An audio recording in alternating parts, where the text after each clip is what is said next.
আসসালামু আলাইকুম, কেমন আছেন সবাই? আশা করছি সবাই ভালো আছেন। বৃষ্টি হওয়ার পর গাছগুলোকে একটু দেখতে আসলাম। এই গাছগুলোকে আমি ছাদের উপরে রেখেছি। তো অনেকগুলো ফুল ফুটে আছে, সাথে কাটামুকুট গাছ আছে, নয়নতারা ফুল গাছ। যে গাছগুলো বড় সেগুলোকে আমি ছাদের উপরে রেখেছি।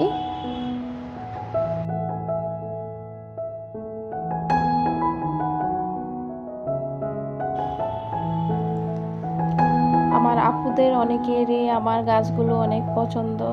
আপুদের জন্য গাছগুলো একটু শেয়ার করে নিলাম, সেই সাথে ফলগুলোকে গুছিয়ে নিচ্ছি। নতুন যারা আমার ভিডিওটি দেখছেন তাদেরকে বলবো একটা লাইক করে দিবেন, আর যদি ভালো লেগে থাকে সাবস্ক্রাইব করে পাশে থাকবেন। আর যারা অলরেডি সাবস্ক্রাইব করে দিয়েছেন তাদেরকে জানাই অসংখ্য ধন্যবাদ।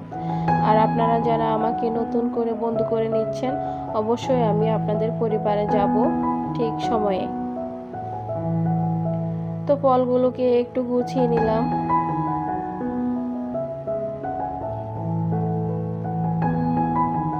আজকে রান্না করব পোলাও। অনেক কিছুই রান্না করেছি, সেগুলো শেয়ার করছি না।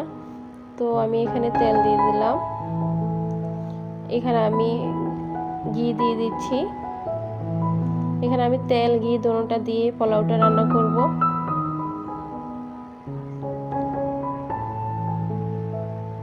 দিয়ে দিলাম পেঁয়াজ কুচি,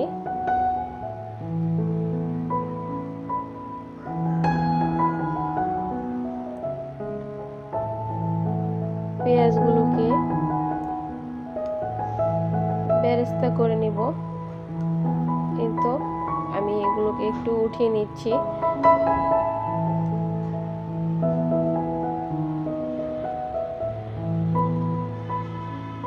এখন এই তেলে দিয়ে দিলাম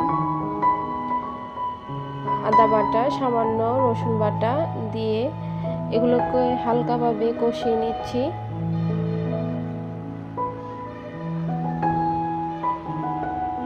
দিয়ে দিলাম তেজপাতা, দারুচিনি, এলাচ, এগুলো সহ একটু ভেজে নিব।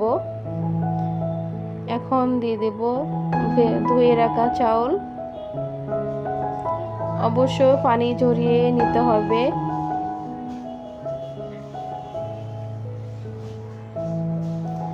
এখানে পরিমাণ মতো লবণ দিয়ে দিচ্ছি। চাউলটাকে ভালোভাবে ভেজে নিব। পোলাও চালটা একটু ভালোভাবে ভাজলে পোলাওটা সুন্দর হয়। এখানে আমি গরম পানি দিয়ে দিচ্ছি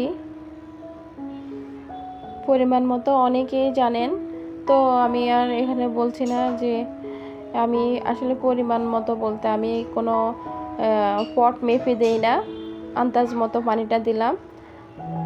এখানে একটু গুঁড়ো দুধ দিয়ে দিচ্ছি।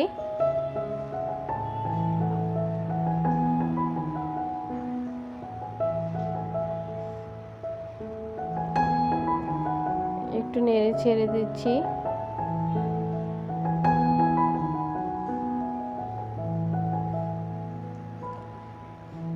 কিছুক্ষণ ডেকে রেখেছিলাম। এখন আমি দিয়ে দিব কাঁচামরিচ।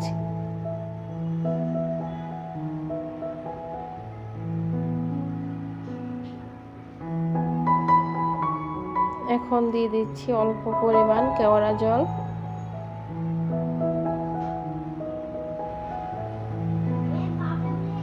এখন ভালোভাবে নেড়ে ছেড়ে ঢাকনা দিয়ে রাখবো।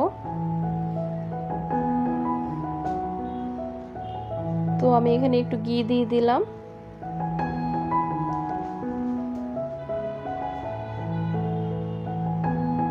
ঢাকনাটা উঠিয়ে একটু নেড়ে ছেড়ে উলট পালট করে দিচ্ছি। আমার পোলাও রান্নাটা প্রায় হয়ে গেছে। এই তো এই পর্যায়ে চুলাটা বন্ধ করে দিয়েছি। এখন একটু নেড়ে ছেড়ে দিয়েছি আর বেরেস্তাটা উপর দিয়ে ছিটিয়ে দিলাম। এভাবে চাইলে আপনারাও পোলাও রান্না করতে পারেন। আজ আমি আর অন্য কিছু শেয়ার করলাম না। সবাই ভালো থাকুন। আজ এই পর্যন্তই। আল্লাহ হাফেজ।